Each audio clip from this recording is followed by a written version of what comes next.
pinaka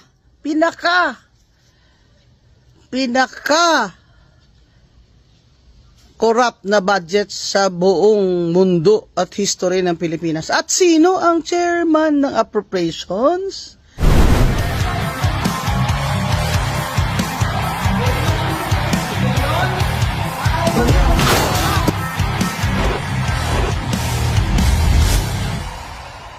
Oh my God. Wala nang tatalo sa 2025 budget ni Speaker Romualdez sa pinaka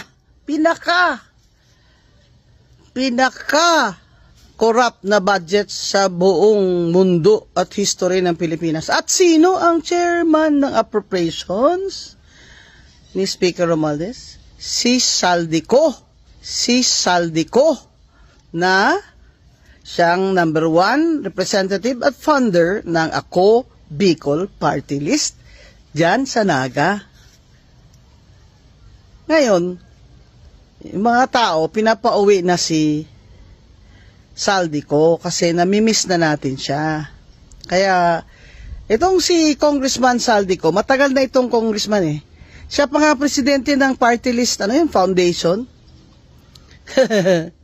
Nung ayaw pa upuin ni Romualdez sa ako, sa P3PWD siya ang presidente eh. Hindi man lang siya nakiramay sa amin. Hindi ba dapat ang interest ng Party List Association at Foundation ay para sa kanilang mga miyembro? Pero itong si Saldico, syempre unahin niya bulsa niya. Ang boss niya talaga, si Romualdez. Yan ang wag niyong kalimutan na pag nakikita niyo yung mukha o pangalan ni Saldico, isalpak niyo na yung mukha dyan ni Romualdez, isa lang sila. Hindi nagawa nila yun kung hindi yun utos ni Romualdez. Na sige, mag-insert kayo dyan, magdagdag kayo dyan ng mga flood control nyo, yung mga AKAP nyo, yung mga AX nyo, lalo na yung AKAP dahil wala naman talaga yun eh.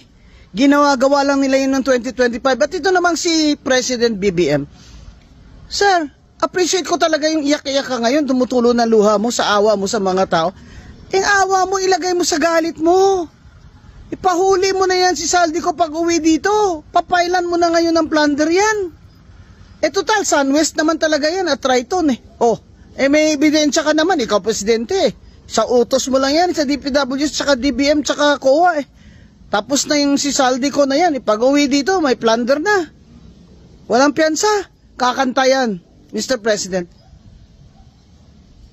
Ilabas nyo na ang galit nyo diyan sa kay Saldico kung hindi nyo kayang patalsikin niyang pinsan nyo na si Romualdez bilang speaker kasi yan talaga ang mastermind nitong pinaka-corrupt na budget. Abay, hindi na po ito ordinaryong SOP lang. Mga hinihingi daw ng mga congressman na ito ay abot hanggang 30 to 40%. Ano matitira po sa mga tulay ninyo? Di bagsak after 5 years. Ano pong anong tawag doon? Rock netting. Rock netting? Lalagyan mo na lang net yung bangin.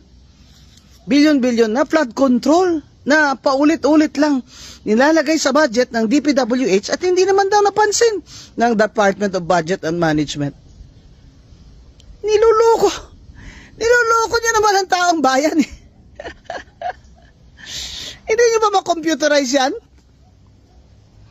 Hindi pa naka-computerize yung mga request na yan bago yan ipasok sa National Expenditure Program ng DBM na pinapasa sa Presidente at pinapasa sa House of Representatives bago umakyat sa Senado?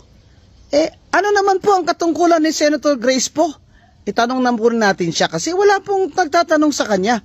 Baka siya po ay makakapagpaliwanag nito at makatulong po sa ating mga kababayan dahil sa pag-imbestiga nito, di ba? Kasi siya ang chair ng Finance Committee. Balik tayo doon kay Saldico. Ay bakit ka pumunta ka Amerika nung nagkakagulan na dito Saldico? Evidence of guilt yung flight mo eh. Baka pagbalik mo dito iba na itsura mo. Di ka na mahuli. Umuwi ka na dito, Saldico. Baka tubuhan ka ng kaliskis dyan. Alam mo sa Amerika, Maraming ano dyan, mga kababalaghan dyan. Maraming mga batas yung yung Amerika eh. Pwede ngang under the law of the United States pwede kang papailan dyan eh. Yung ginawa mo, na yun eh. Racketeering na yun eh. Sobra ka na.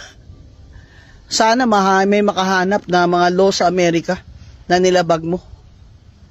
Total, andyan ka naman. Di pwede ka namang hulihin dyan.